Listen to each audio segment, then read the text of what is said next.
Maka disinilah pentingnya bagi kita untuk menjaga tetap istiqomah atas apa yang sudah kita lakukan di bulan Ramadan. Nabi sendiri menasihatkan kepada seorang sahabat yang dulunya terbiasa qiyamul lail lalu meninggalkan qiyamul lail. Ya Abdullah, la takun misla fulan kana yaqumul lail fataraka qiyamal lail. Wahai Abdullah, jangan seperti fulan, dulu biasa bangun malam lalu meninggalkan bangun malam. Jadi dicela oleh Nabi, jangan seperti fulan, dulu suka qiyamul lail lalu tinggalkan qiyamul lail. Maka kebiasaan qiyamul lail itu sudah sepantasnya dan selayaknya untuk terus kita lanjutkan, bukan kita tinggalkan. Kebiasaan membaca Al-Quran bisa kita lanjutkan. Kebiasaan bersedekah sunnah bisa kita lanjutkan. Kebiasaan untuk hadir di masjid sholat berjamaah bisa kita lanjutkan, tidak kita tinggalkan. Allah berfirman, wala takunu kallati naqadat ghuslaha mim ba'di quwwatin angkathah. Janganlah kalian seperti seseorang yang membuat anyaman, yang anyaman tersebut setelah menjadi kain yang indah lalu kemudian benang demi benang dilepas satu persatu. Perumpamaan ini ditujukan untuk orang yang dulunya sudah berusaha beramal soleh dengan sebaik mungkin, tapi kemudian amal soleh tersebut justru ditinggalkan. Seperti membuat kain sulam, sudah disulam bagus, sudah kuat, sudah indah warna-warni, tahu-tahu benangnya diurai satu per satu. Laksana orang yang dulunya sudah rajin ibadah, tapi kebiasaan baik tersebut ditinggalkan. Naudzubillahi min dzalik. Maka Bapak Ibu yang berbahagia yang dirahmati Allah Subhanahu wa taala, selama Ramadan yang sudah bisa kita lakukan, maka sangat baik kalau kita mengikuti nasihat Nabi untuk menjadi pribadi yang istiqomah. Suatu saat ada seorang sahabat yang bertanya kepada Nabi, "Qul li fil Islam." Katakanlah kepadaku di dalam Islam, la as'alu anhu ahadan ghairak, yang aku tidak perlu bertanya kepada seorang pun selainmu. Apa jawaban Nabi? Qul amantu billah summastaqim. Katakanlah aku beriman kepada Allah, kemudian istiqomah. Insya Allah kalau orang istiqomah itu buahnya banyak. Apa di antara buah istiqomah? Di antara buah istiqomah itu kalau nanti sakit atau nanti tua lalu kita tidak bisa menjalankan kebiasaan itu, maka kita masih tercatat menjalankan kebiasaan tersebut. Kutibalahu makana ya'malu muqiman sahihan, masih dicatat sebagaimana mengamalkan ketika mukim, sebagaimana mengamalkan ketika sehat. Misalnya tiba-tiba stroke, naudzubillah, tiba-tiba pikun, dan kita tidak bisa lagi mengamalkan amalan-amalan sunnah, maka saat itu kita masih tercatat mengamalkannya meskipun kita berbaring di tempat tidur. Kita masih tercatat mengamalkan kebaikan tersebut meskipun stroke di kursi roda. Itu diantara keutamaan ketika kita istiqomah menjaga amal-amal sunnah. Itu keutamaan yang besar bagi kita, karena meskipun kita tidak melakukan apa-apa dicatat melakukan kebaikan. Apa keutamaan yang lain? Keutamaan yang lain untuk orang yang istiqomah itu ketika meninggalnya insya Allah diberikan husnul khatimah. Innalladzina qalu rabbunallah summastaqamu tatanazzalu alaihimul malaikah. Sesungguhnya orang-orang yang berkata Tuhan kami adalah Allah kemudian istiqomah, maka ketika meninggal dunia para malaikat turun. Para malaikat berkata, Allah takhafu wala tahzanu, jangan takut dan jangan bersedih.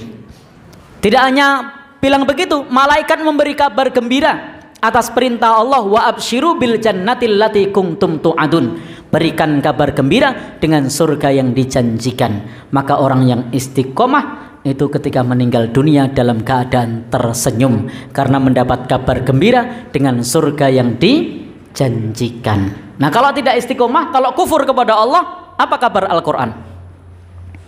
Kabar Al-Quran mengatakan dipukul wujuhahum wa adbarahum wa dhuku adzabal harik. Malaikat diperintahkan memukul wajahnya, memukul tengkuknya, dan malaikat berkata, rasakanlah siksa yang membakar. Maka ketika meninggal dunia tidak dalam keadaan tersenyum, tapi dalam keadaan ketakutan. Na'udzubillahi min dzalik. Kenapa? Karena kufur kepada Allah Subhanahu wa ta'ala. Maka istiqomah itu sebagaimana disebutkan dalam Hilyatul Auliya, bahwasanya istiqomah itu adalah istiqomah saat kita kena musibah. Kadang kita bisa istiqomah, giliran kena musibah kita tidak bisa istiqomah. Tadinya sudah istiqomah dalam tauhid, saya tidak akan ke dukun, saya tidak akan ke orang pintar, tapi giliran sakit ke dokter tidak sembuh, sudah berbulan-bulan tidak sembuh, apa yang dilakukan?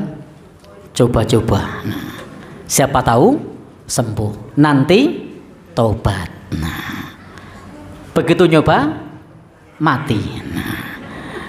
Na'udzubillahi min dzalik. Maka kita perlu istiqomah saat apapun, meskipun saat terkena musibah.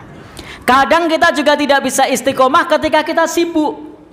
Kita kadang bisa istiqomah ketika kita tidak sibuk. Sebelum sibuk, sebelum ekonominya meroket, kita bisa hadir kajian, bisa aktif di organisasi, kita bisa rajin sholat 5 waktu.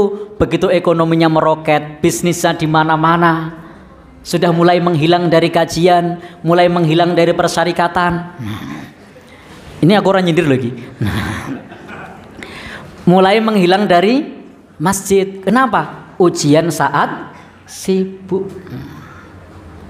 Baik Bapak Ibu yang berbahagia, yang dirahmati oleh Allah Subhanahu wa taala, karena istiqomah itu saat kita kena musibah maupun saat kita sibuk, kita masih tetap bisa istiqomah. Yang jelas istiqomah yang dianjurkan di sini istiqomah untuk menjalankan tuntunan agama sesuai sunnah Nabi Shallallahu Alaihi Wasallam, sesuai dengan namanya Muhammadiyah, pengikut Nabi Muhammad Shallallahu Alaihi Wasallam. Kalau itu dari Nabi, itu kita amalkan, meskipun bisa jadi berat.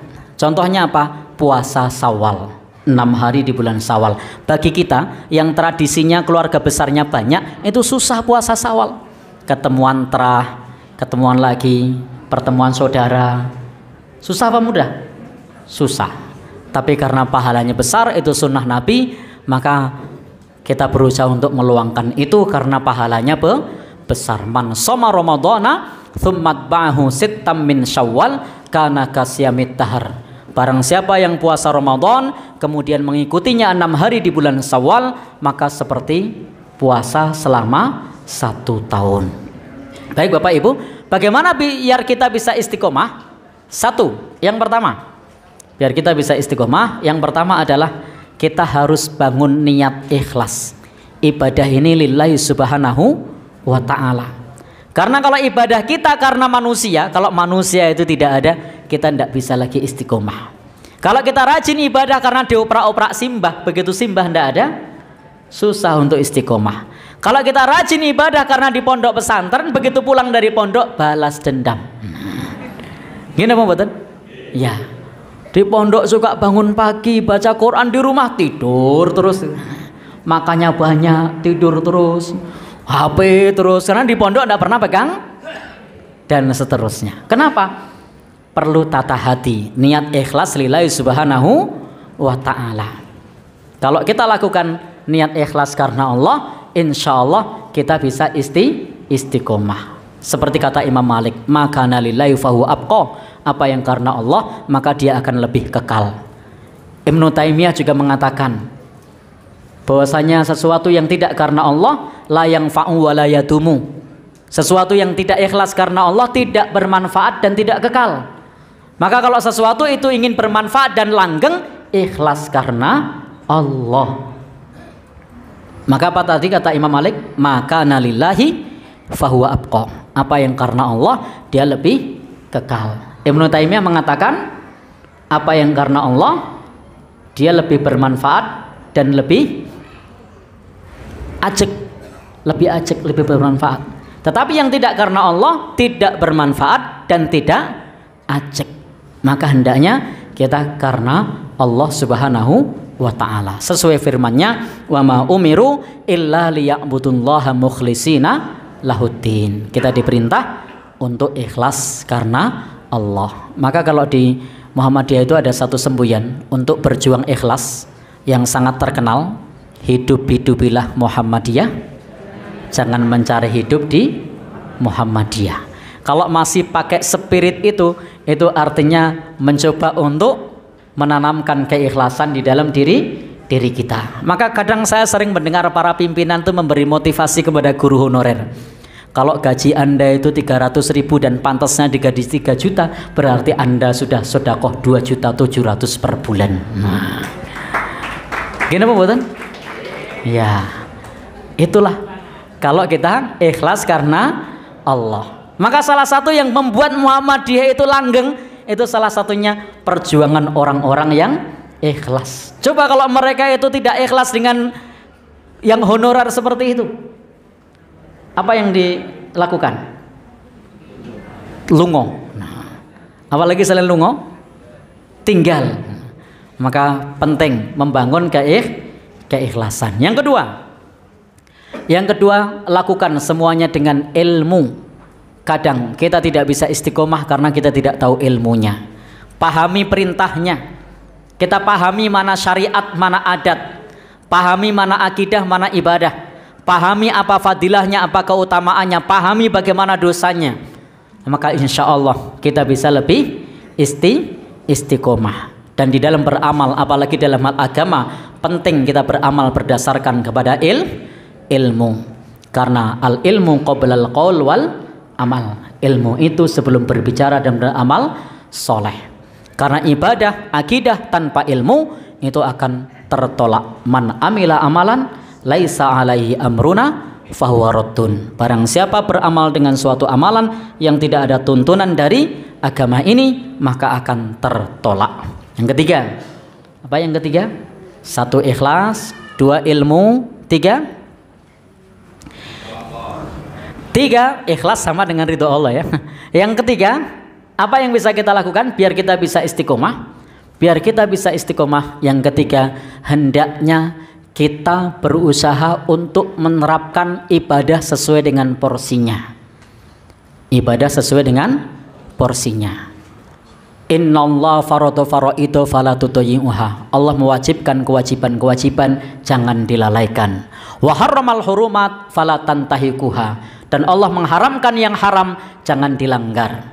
Wa hadda hududan fala ta'taduha. Allah sudah meletakkan rambu-rambunya, jangan dilanggar. Kemudian dalam hal yang sunnah, ahabbul a'mal ilallah atwamuha wa in qalla. Sebaik-baik amal di sisi Allah yang terus menerus meskipun sedikit. Nah, jadi pada porsinya, yang wajib kerjakan, haram tinggalkan, yang sunnah kerjakan terus menerus meskipun sedikit. Para sahabat Rasulullah itu mereka adalah orang-orang yang punya semangat beramal terus menerus, tapi tidak pada semua amal, tapi pada sebagian amal. Ada di antara sahabat yang istiqomah dalam bersedekah. Ada para sahabat yang istiqomah dalam membaca Al-Quran. Ada sahabat yang istiqomah di dalam qiyamul lail. Tapi ingat, mereka juga manusia biasa yang punya kelemahan. Sebut saja misalnya sahabat Abu Hurairah. Beliau adalah seorang sahabat yang tidak meninggalkan sholat duha. Beliau adalah seorang sahabat yang puasa 3 hari setiap bulan. Beliau adalah seorang sahabat yang witir sebelum tidur. Tapi Bapak Ibu, sahabat Abu Hurairah termasuk sahabat yang hampir-hampir tidak sholat tahajud. Kenapa? Karena tadi setiap kita pasti punya kelemahan, tapi kita kenali kekuatan kita di dalam beramal soleh dan lakukan terus menerus. Maka ada di antara bapak-bapak ini yang dia punya passion lain dengan yang lain. Ada yang pinter rapat, silahkan hadir rapat, ide-idenya cemerlang, sampaikan. Nah, ada yang bagian lapangan, ya kalau rapat ya penggembira saja, setuju. Nah, tapi nanti giliran kerja paling depan. Nah, kenapa? Semua punya bagiannya masing-masing. Tidak bisa rapat, bisa ngerjakan sendiri, bisa macam-macam, bisa konsep. Itu tidak semua orang. Tapi ada orang yang tipenya sendiri. Ada yang tipe ahli sedekah, tapi bukan tipe baca Quran. Ada yang tipe baca Quran seperti sahabat Ibnu Mas'ud. Tapi sahabat Ibnu Mas'ud termasuk sahabat yang jarang puasa sunnah. Maka Bapak Ibu, kenali kekuatan diri kita di dalam beramal soleh yang selama bulan Ramadan kemarin kita amalkan untuk bisa terus menerus sampai tahun depan. Apa kira-kira? Imam Malik itu mengatakan, Allah itu membagi amal soleh sebagaimana membagi rezeki. Semua punya bagiannya masing-masing. Nah, kira-kira bagian kita ini sedekah, bagian kita ini apa? Qiyamul lail, apa? Sholat sunnah rawatib, atau sholat jamaah di masjid, atau apa yang bisa kita lakukan terus menerus sampai tahun depan. Atau malah orang-orang tahajud enggak, sedekah enggak, sholat rawatib enggak, baca Quran enggak. Apa ya? Napa Pak? Nah, apa itu? Baik. Oh, tim apa itu? Baru dengar saya. Tim buyar. Baik. Jadi Bapak Ibu, kira-kira apa amal yang bisa kita lakukan terus menerus? Nah, Pak? Oh, ngukut rampung pas selesai ya. Tim apa? Bersih-bersih. Nah, itu juga amal soleh. Maka jangan sepelekan tim bersih-bersih. Itu juga bagian dari amal soleh. Nah, termasuk saya pribadi itu adalah orang lapangan. Tadi nek kon rapat ngono ora iso. Maka seperti saya itu tidak cocok jadi pimpinan, tidak cocok jadi apa namanya anggota rapat. Cocoknya apa? Prajurit, pemain. Nah, saya ini cocoknya pemain. Saya maunya itu gaweanku apa gitu kan. Ngangkat meja, siap. Gaweanmu apa? Nyapu, siap. Gaweanku apa? Ngosek WC, siap. Nah, tapi kalau rapat ya sudah, cuman gini aja saya. Setuju, setuju. Ya. Jadi semua ada tipenya masing-masing. Maka saya ini kenapa jadi mubalik tarkam ya bisanya itu. Maka di mana-mana besok kultum ya. Ya. Bahkan ada teman-teman yang pinter rapat itu giliran jadwal kultum, tolong saya besok diganti ya. Nah. Ya saya siap gitu aja. Saya termasuk dai itu didadak iso. Selama ada waktunya luang, insya Allah bisa. Kenapa? Ya karena memang mampunya di situ. Nah, tapi kalau disuruh yang lain suruh mimpin rapat, komat aku. Nah, keringetan gembro, biasa ngomong apa aku. Nah, baik. Jadi semua ada porsinya masing-masing. Baik. Jadi satu tadi ikhlas, dua apa? Ilmu, tiga ya sesuai porsinya, sesuai dengan passionnya masing-masing dalam hal yang sunnah loh. Wajib istiqomah, haram wajib untuk ditinggalkan, yang sunnah sesuai porsinya. Kenali kekuatan kita di dalam beramal soleh. Nomor 4 Bapak Ibu yang berbahagia, kita perlu selalu muhasabah dan mujahadah. Jadi kita perlu muhasabah, mujahadah, muraqabah. Muhasabah itu apa? Selalu introspeksi. Adakah yang wajib yang kita tinggalkan? Oh ada, berarti perlu ditambal. Adakah yang haram yang kita kerjakan? Oh ada, berarti perlu kita perbaiki. Adakah yang sunnah yang sudah biasa kita kerjakan kemudian futur, malas? Oh ada, berarti perlu untuk kita sesuaikan. Kalau dalam bahasa Jawa itu ada syair yang terkenal. Apa syairnya? Dodotiro kumitir bedah ing pinggir. Nah, akhlakmu, nah, budimu itu ada bagian yang kurang di satu sisi, bedah ing pinggir. Maka karena budi pekerti kita ada yang kurang di satu sisi, dondomono jelumatono. Silahkan yang sobek didondomi, yang bolong ditambal, yang rusak didandani. Sek rusak didandani, sek suwek didondomi, sek bolong ditambali. Maka Bapak Ibu, kita tidak ada yang sempurna. Kita perlu selalu muhasabah. Dan kadang kita muhasabah itu susah. Maka bersyukurlah kalau ada orang yang mengkritik kita, karena mereka yang menunjukkan kelemahan kita. Karena tanpa orang yang mengkritik kita, kadang kita tidak tahu kalau kita punya sisi lemah. Baik, muhasabah terus apa? Mujahadah, sungguh-sungguh. Bagian yang tadi bolong untuk kita tambal secara sungguh. sungguh-sungguh dan pastikan di semua aktivitas itu muraqabatullah, merasa diawasi oleh Allah Subhanahu wa taala. Jadi nomor 5 apa? Senantiasa merasa diawasi oleh Allah. Anta'budallah ka'annaka tarah fa illam takun tarah fa innahu yarak. Engkau beribadah kepada Allah seolah-olah melihat Allah. Kalau tidak mampu melihat Allah, yakinlah Allah Maha melihat. Nomor 6. Nomor 6, carilah majelisnya orang soleh. Berteman dengan orang soleh. Karena diri kita sangat dipengaruhi oleh teman kita. Almar'u ala dini khalilihi. Seseorang itu sesuai dengan agama temannya. Kalau kumpulan para pemancing, tidak jauh-jauh mereka adalah pemancing pula.